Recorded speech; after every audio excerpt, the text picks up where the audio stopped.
Hi physio folks.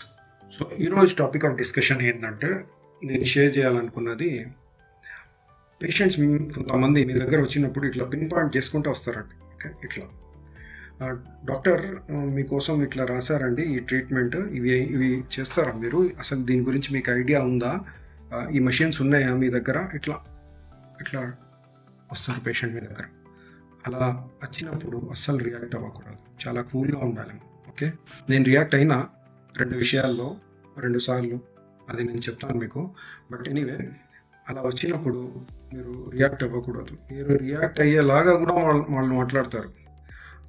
ఒకవేళ మనం details అడిగామనుకోండి, lab reports కానీ, ఎంఆర్ఐ, పాత ఫైల్ ఏమైనా ఉంటే చూపియండి, అలా డీటెయిల్స్ మనం అడిగితే వాళ్ళు ఇంట్రెస్ట్ చూపించారు. వాళ్ళు ఇంట్రెస్ట్ చూపించకుండా అది కాదండి, అది మీకు సంబంధించింది కాదు, మీకు సంబంధించింది డాక్టర్ ఇక్కడ రాశారు, ఇది మీరు చేయాల్సింది, ఇది చేస్తారా, అసలు మీకు ఐడియా ఉందా దీని గురించి అని ఇట్లా మాట్లాడతారు. మీరు రియాక్ట్ అవ్వకూడదు, కూల్గా ఉండాలి. ఎందుకంటే కూల్గా ఉండకపోతే మనం ఈ పేషెంట్స్ మిస్ అయిపోతాం. వీళ్ళు మన పెన్షన్. ఓకే, మన పెన్షన్ వీళ్ళు. ఎట్లా మన పెన్షన్ అంటే, మన ట్రీట్మెంట్ తీసుకుంటారు, డాక్టర్ దగ్గరికి వెళ్తారు, తగ్గలేదని మళ్ళీ డాక్టర్ రాస్తారు ఫిజియోథెరపీ, మళ్ళీ వస్తారు, మళ్ళీ ఫిజియోథెరపీ తీసుకుంటారు, మళ్ళీ పోతారు. సో ఈ సైకిల్ రిపీట్ అవుతూనే ఉంటుంది. ఓకే, సో రియాక్ట్ అవ్వడం వల్ల వాళ్ళు ఫీల్ అయ్యి నెగటివిటీ డెవలప్ అయ్యి వాళ్ళు మన దగ్గరికి రారు. ఈ డాక్టర్కి షార్ట్ టెంపర్ అండి అని ఇమేజ్ క్రియేట్ అయిపోతుంది. ఓకే, ఎలాంటి ఎక్స్ప్లెనేషన్, ఎలాంటి డిస్కషన్ చేయొద్దు. వాళ్ళు చెప్పారు, ఆ ట్రీట్మెంట్ ఇచ్చి పంపించేయండి అంతే. ఓకే, నేను చేశా 2 సార్లు, అందుకే చెప్తున్నా మీకు. నేనేం చేశానంటే, వాళ్ళు ఈ సబ్జెక్ట్కి స్పెషలిస్ట్ కాదమ్మా, వాళ్ళకి అసలు ఐఎఫ్టీ అంటేనే తెలియదు, మీరు ఆ ట్రీట్మెంట్ని ఎందుకు చేయమంటున్నారు, అది మనకు కరెక్ట్ కాదమ్మా అని చెప్పాను. ఖతం, ఆ పేషెంట్ రాలే మళ్ళా.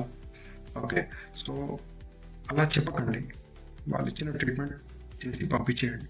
రెండోది, ఇంకొక పేషెంట్కి చెప్పాను, అమ్మ మీరు ఎందుకు ఈ ట్రీట్మెంట్ని నమ్ముతున్నారు, నేను చేస్తా కదా మీకు, నేను మీకు డాక్టర్ ఇచ్చిన మందులు మారుస్తే మీరు తీసుకుంటారా అని అడిగాను. లేదు నేను తీసుకోను అన్నారు. ఎందుకు తీసుకోరు అంటే, మీరు మందుల డాక్టర్ కాదు కాబట్టి అని అన్నారు. మరి సేమ్ థింగ్ అమ్మా, నేను ఎక్సర్సైజ్ డాక్టరు, నేను చెప్పింది నేను కరెక్ట్, మీకు ఏమనిపిస్తుందో, మీకు కరెక్ట్ ఏదైతే ఉంటుందో నేను అది చేపిస్తాను, నాకు కరెక్ట్ అనిపించింది చేస్తాను, అది వాళ్ళు చెప్పింది ఇలా చేయకూడదమ్మా, అది మీకు రిజల్ట్స్ రావు అని చెప్పాను. సతం, ఆ పేషెంట్ కూడా రాలే మళ్ళీ. సో ఇలా చాలాసార్లు చాలా జరిగినాయి. వాళ్ళు పేషెంట్ డాక్టర్ ఇచ్చిన ట్రీట్మెంట్ చేయట్లే అని వెళ్ళిపోతారు. సో ఇలాంటివి చేయకండి. ఎవరైతే మీ దగ్గరికి వచ్చి డీటెయిల్స్ అన్నీ ఇస్తారో,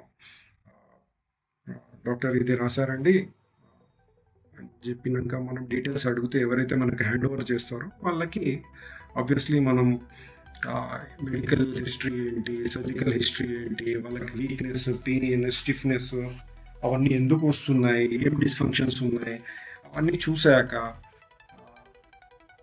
ఆ మెడిసిన్స్ వల్ల ఏం మార్పులు వస్తున్నాయి, బీపీ షుగర్ లో అవుతుందా, ఏమైనా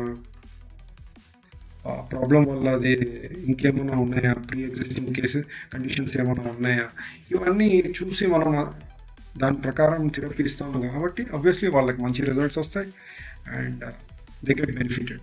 సో ఇదే నేను ఈరోజు షేర్ చేయాలనుకున్నది. See you guys in the next video. Thank you.